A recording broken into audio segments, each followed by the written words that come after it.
Assalamualaikum warahmatullahi wabarakatuh. Perkenalkan, nama saya Ahmad Pagi, NPM 21130230050 dari Fakultas Kedokteran dan Ilmu Pendidikan Prodi Pendidikan Kimia. Pada kesempatan kali ini saya akan menjelaskan Pasal 2 Undang-Undang Nomor 12 Tahun 2010 tentang Gerakan Pramuka. Bagian keempat, Organisasi Pendukung.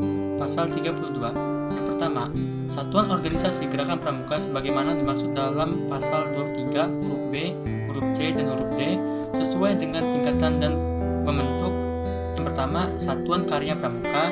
Yang kedua, Gugusan Dharma Pramuka. Yang ketiga, Satuan Komunitas Pramuka. Yang keempat, Pusat Penelitian dan Pengembangan. Yang kelima, Pusat Informasi dan lainnya. Dan yang kelima, ada Badan Usaha. Yang kedua, ketentuan mengenai organisasi pendukung gerakan pramuka sebagaimana dimaksud pada ayat pertama ditetapkan dalam anggaran dasar dan anggaran rumah tangga. Bagian kelima, Majelis Pembimbing. Pasal 33. Yang pertama, pada setiap gugus, depan, dan parkir sebagaimana dimaksud dalam Pasal 20 ayat 2 dalam membentuk Majelis Pembimbing.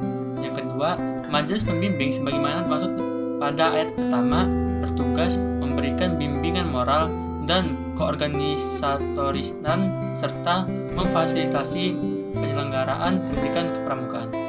Yang ketiga, Majelis Pembimbing sebagaimana dimaksud pada ayat pertama terdiri atas unsur yang A. Pemerintah, yang B. Pemerintah daerah, dan yang C. Tokoh masyarakat. Yang keempat, Majelis Pembimbing dari unsur tokoh masyarakat sebagaimana dimaksud pada ayat 4 huruf C harus memiliki komitmen yang tinggi terhadap gerakan pramuka. Pada pasal ke-34, yang pertama, ketentuan lebih lanjut mengenai tugas, fungsi, tanggung jawab, susunan organisasi, dan tata kerja gugus depan, partir, dan majelis pembimbing ditetapkan dalam anggaran dasar dan anggaran rumah tangga gerakan pramuka. Yang kedua, anggaran besar dan anggaran rumah tangga gerakan pramuka sebagaimana dimaksud pada ayat pertama ditetapkan oleh Musyawarah Nasional. Bagian ke-6, atribut.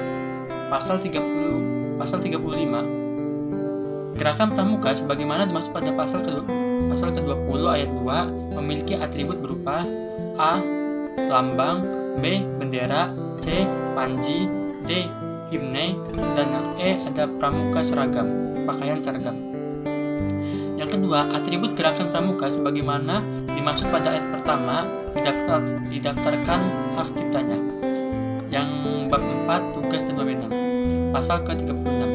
Pemerintah dan pemerintah daerah bertugas yang pertama menjamin kebebasan berpendapat dan berkarya dalam pendidikan kepramukaan.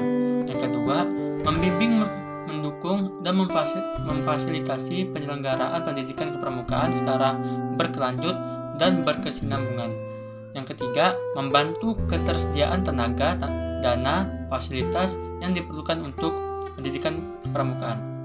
Pada pasal ke-37 yang pertama, pemerintah dan pemerintahan daerah berwenang untuk melakukan pengawasan terhadap penyelenggaraan pendidikan kepramukaan sesuai dengan ketentuan peraturan perundang-undangan.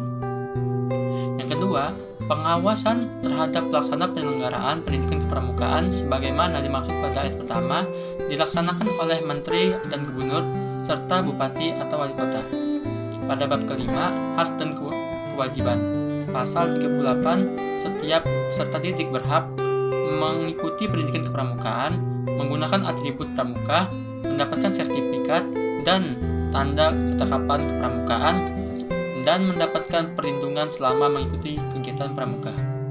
Pada pasal ke-39, setiap peserta didik berkewajiban yang pertama melakukan kode kehormatan pramuka, yang kedua menjunjung tinggi harkat dan martabat pramuka, dan yang ketiga mematuhi semua persyaratan dan ketentuan pendidikan pramuka. Maaf, saya akhiri. Wabillahi taufiq wal hidayah. Wassalamualaikum warahmatullahi wabarakatuh.